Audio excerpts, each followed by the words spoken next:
I'm Peggy Peck, MedPage Today, reporting from the American Heart Association Scientific Sessions in New Orleans.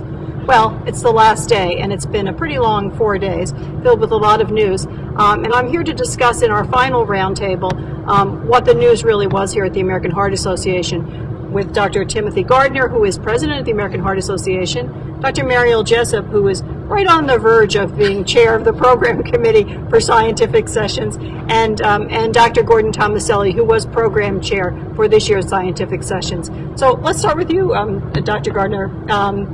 What big story? What's your favorite big news? Well, I was pretty invested in opening sessions. I had a little talk to give, but I was especially impressed with the Connor lecture given by Darwin Labarth, who is from the US CDC and who spoke about prevention and the possibilities that that provides us as cardiovascular physicians, especially within the focus of the next decade, and especially with the global focus. And it's interesting, we heard that the ESC meeting next year in Barcelona is going to have a overriding focus on prevention. So we believe that our possibilities of promoting cardiovascular healthfulness, not just treating cardiovascular diseases, is going to become more a part of our mission. And certainly the possibilities of effective prevention, primary prevention as well as secondary prevention, was really well outlined in Dr. Labarth's Connor lecture. So prevention, and that in fact was one of the focuses this year at the Heart Association, obviously from that lecture. So Dr. Jessup, what about you? Well, I agree. I think it was really gratifying to see that prevention was the watchword that you heard everywhere.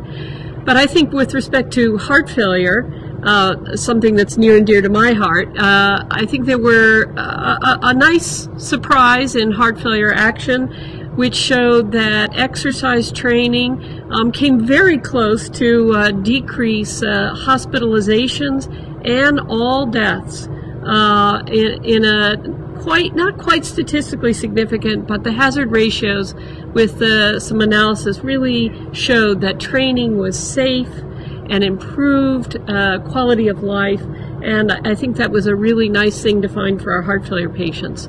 Sadly, we learned that the iPreserve trial once again showed us that we don't know how to treat our patients with heart failure and preserved ejection fraction.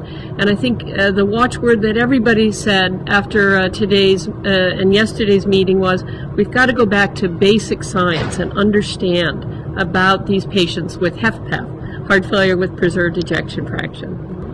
And Dr. Tomaselli. Well, thanks, Peggy. I'm delighted to be passing the baton to the very capable hands of Dr. Jessup. That's been my focus for the last couple of days. But let me tell you, I think it's been a wonderful symmetry of prevention, beginning the sessions with the Jupiter trial, a pharmacotherapeutic primary prevention study, and ending with the Fit Heart study, which is oftentimes a much more difficult lifestyle intervention type of study. I think this fits wonderfully with the strategic goals of the American Heart Association to try and prevent cardiovascular disease rather than treat cardiovascular disease.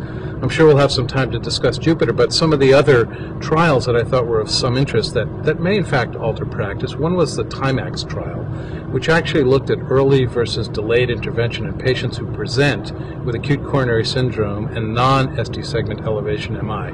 We know that in patients who have an ST segment elevation MI, we need to get them to the cath lab expeditiously. On the other hand, we weren't so sure about how to treat those other folks, and it turns out that getting those other folks to the cath labs expeditiously is also probably the right thing to do. It's safe, and patients fare a bit better. So I expect that coronary intervention is going to proceed rather expeditiously now, except perhaps those Friday nights when somebody comes in late. The other trial that I thought was of some interest was the SEARCH trial. It's a huge trial, and it's a trial that addressed two preventive hypotheses. One was the homocysteine lowering hypothesis, and although I'm not sure that the homocysteine hypothesis is dead, one thing that's very clear is that our strategy, using vitamin B and folate as a means to lower homocysteine, does not affect cardiovascular events at all, and we can't be recommending those drugs for that purpose. The other part of the SEARCH trial was looking at statins and whether more is better. That is, lower is better. And in fact, I think the data there suggesting lower statin levels, and this is very concordant with the Jupiter results in many ways, helps people fare a little bit better in terms of outcomes. And if I could just say one more thing, I think Dr. Gardner made a great selection of Dr. Philippe Manachet to give the talk on stem cell therapy and where we are today. We're probably in a bit of a lull and a point now where we're trying to reevaluate things. It's very clear that there are some major hurdles that we need to overcome to make sure that cell therapy is actually good for patients. And I think this dovetails nicely with Dr. Olson's talk on microRNAs, which is really a talk that's telling us that what we probably should be trying to do in parallel is marshal the regenerative forces of the heart itself to try and fix itself rather than putting in cells from the outside. So that's interesting. What about that? What about stem cells? I mean, you did select the lecturer, so yes, and he gave the Paul W. White International Lecture.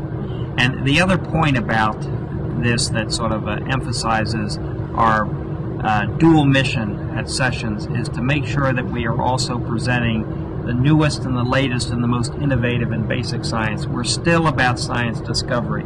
Prevention has a very important role to play.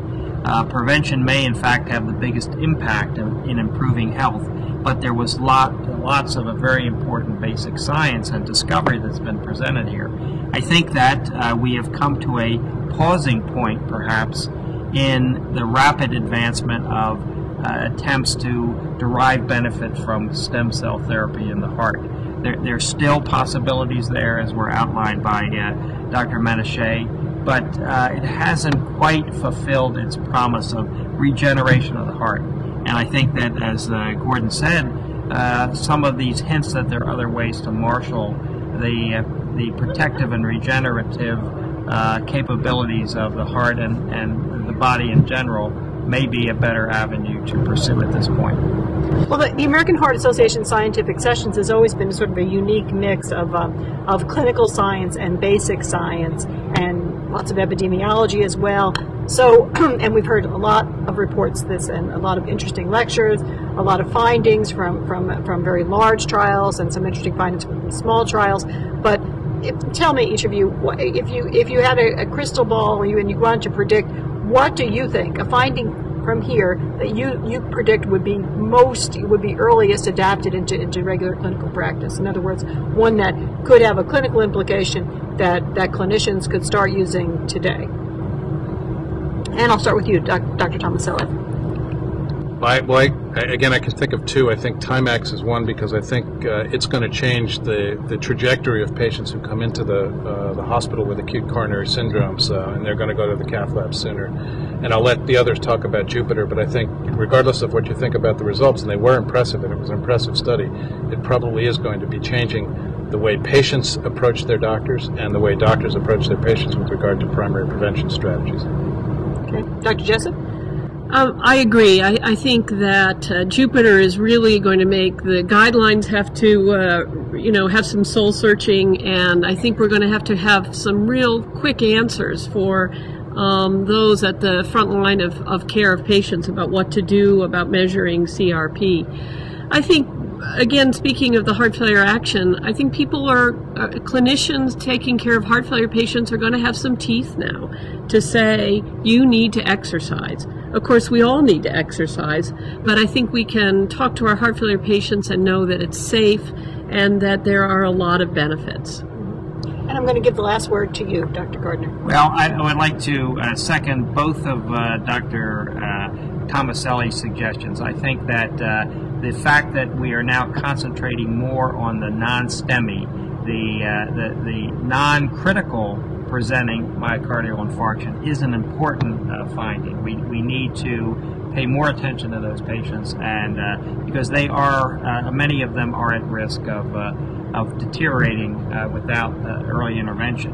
And then I think that what the Jupiter trial did was, although the issue really revolved around patients with elevated CRP, I think there's been some hesitancy in the cardiovascular community in the last year or two not because of statin problems per se, but just are we over-treating patients with cholesterol elevation or over-treating patients with cardiovascular risk? I think Jupiter suggests that we need to persist that. In fact, lowering cholesterol is one of the mainstays of reducing risk, and we'll refine which subsets are most important to look at, and I think that's going to happen here in the next months to years as the guidelines are refined. Well, as I said, it's been an interesting meeting and a long meeting, and I think we've heard a great deal that we'll be digesting over the next several months and probably several years. So, wrapping up the American Heart Association Scientific Sessions in New Orleans, I'm Peggy Peck, MedPage Today.